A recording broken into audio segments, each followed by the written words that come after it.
Welcome to PopWood Playback. We have some business to take care of. So I'm not sure if all of you have bosses like I do that come into your shop, make a huge mess, and then go back to Minnesota. Andrew, our editor, was just here and he flattened some slabs and he left us a mess. And so we're gonna clean this up, we're gonna get the cruiser out of here, and we're gonna bring the cordless slide from MITRE into its place. So let's get into this. I don't know if you saw it this week, but there's a new show on TV called Making It. And in this show, Nick Offerman and Amy Poehler team up, which is a favorite duo of mine as a Parks and Rec fan, to host new and upcoming and successful makers making stuff. And it's really exciting, and it kind of taps into the YouTube community because we have our good friend Jimmy DeResta as one of their shop techs. So they've released a couple.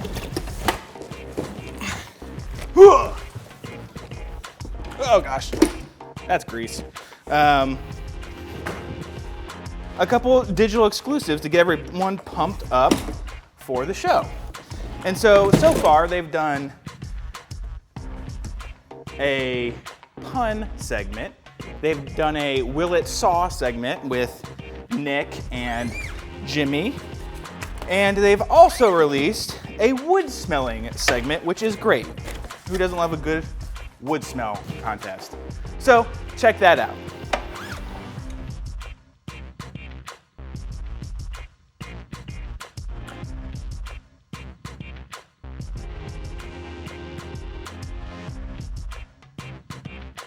All right, Makita. Oh, that's the pairing instructions. Don't need that. We have some baggage and cardboard. We're missing the handle. Aha. Supplies. So I've heard people talk about this saw in pretty romantic ways. Some say it has more power than a that's not screwing in. Than a corded miter saw. And I'm hard pressed to believe that because that's a simple economics of power. But maybe these two batteries are able to provide more amperage, or maybe they've done something, I'm actually not gonna plug those in while I set it up, that allows them to draw more than a regular outlet. We'll see. The next video that we have for you today is Sean Graham's Worth Effort Woodworking. He makes an English square and does a lot of hand tool work. And you can learn a lot in this silent video. Really good work, Sean. Check it out over there. And I am just about figured out how to replace this blade. I'm not a very smart man, so I'm getting there. But this is not staying up how I thought it would from reading the instructions. So maybe if some of you have this saw, you can tell me. See, it's just trying to chop off my fingers. How this stays up, because I can't figure it out. Anyway, we're gonna get this installed and we'll get into the next video. Okay, I got the saw blade on and then I thought I broke it. I was playing with the lever adjust, which when you loosen this, you can go to your stops, but then it locks. And Jake, come down here. We got this little guy, which I thought was like a flip stop of some sort, but you pull the sucker to get it out of the positive stops. So if you're not a smart man like me, and it has positive stops at 22.5, 33.9, and 45, you pull it out, and I've removed the dust boot to show you this, and then you can come back up and lock it back at 0, and you can resume your PopWood Playback video because you aren't breaking stuff. All right, I'll put this boot back on. I just want to say these boots are very, very flexible and nice, which will help a lot. Okay, so Jake Howling is our next video. He made a large bevel gauge, and it's a shop build project, which is always helpful because sometimes buying tools is expensive, and sometimes things like bevel gauges cost more than making them. So he made a giant one, which is great for large projects. Check it out in this video. Okay, so I'm taking the old Delta Cruiser. It's not old, it's a fairly new tool. And actually, we've really enjoyed using this saw. I can do that. I think all the screws are gone. Yes, okay. Now bring this down. I think there's a lock. Oh my, where are the locks? Is there one to lock it this way? Absolutely. All right, ready to go. And I think this is gonna go to my shop for a little while so I can do some more testing, because my boss not only made a mess, he took the miter saw out of my home shop. The base on this is significantly bigger. You have a milled area that is almost,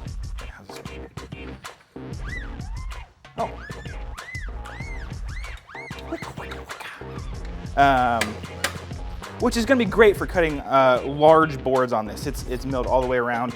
Very nice. Comes to 60 degrees, which is an appreciated feature. Yeah, 60 and 60. Anyway, our next video is from Pask Makes. This is a really clever channel that I am new to. Whoop.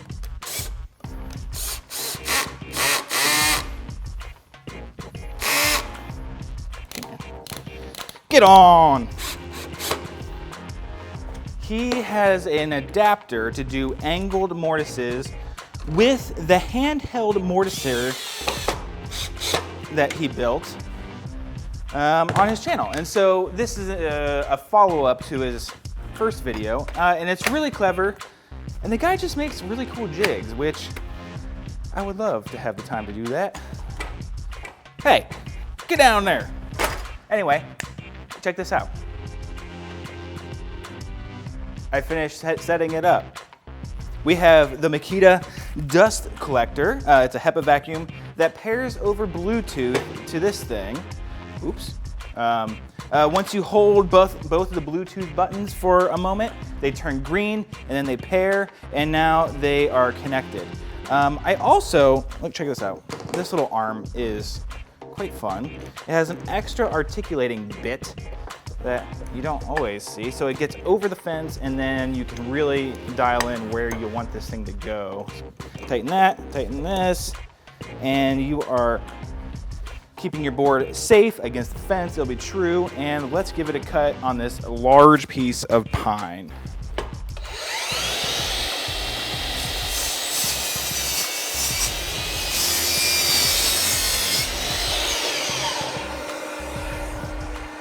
Okay, my first impression is that was ridiculous.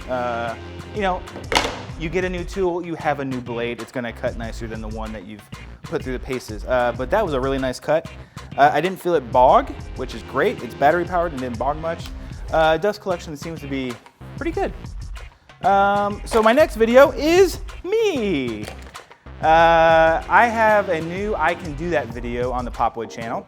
It's called Measuring Hacks.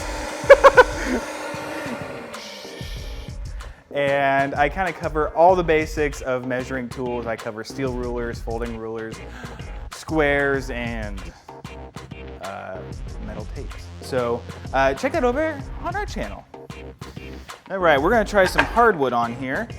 In the last video that we have is from Twisted Boards. He made a, what he called DIY, but it's really a hand tool shaker cabinet. And so builds the whole thing by hand, cross cuts, rips everything with hand saws on the saw bench. It's a great build, it's a good skill builder, and it's always inspiring to see these kind of projects. So check that out over there. Let's try cutting some hardwood.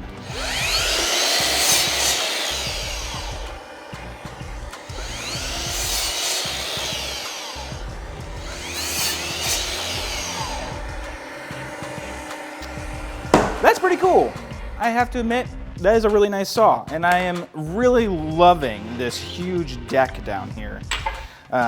just to give a lot of support to really wide boards like this 2x12. I mean, come on, that is nice. The board's a little cupped, but anyhow, that's it for our videos. I want to thank you for watching and staying tuned every week. And to address one comment from last week, when poor Kevin from Woodcraft did his video, we have given PopWood Playback to the millennials. To some degree, because we're all 30 and we're in jobs where we do this sort of thing. So I want to say thank you for watching, and I still have plenty of opportunities for people to host PopWood Playback if you're interested. Kevin did a great job, and we have our next guest is next week. So look for that, and the application is below, and goodbye. All right, so I just made a bunch of cross cuts on here, and I think I managed to clog this port. So in an effort to be fair, you might encounter something like that. Also, I just want to say how funny, look, get it, Jake, look at this. Look how funny this dust boot is. It just kind of flops over those rails.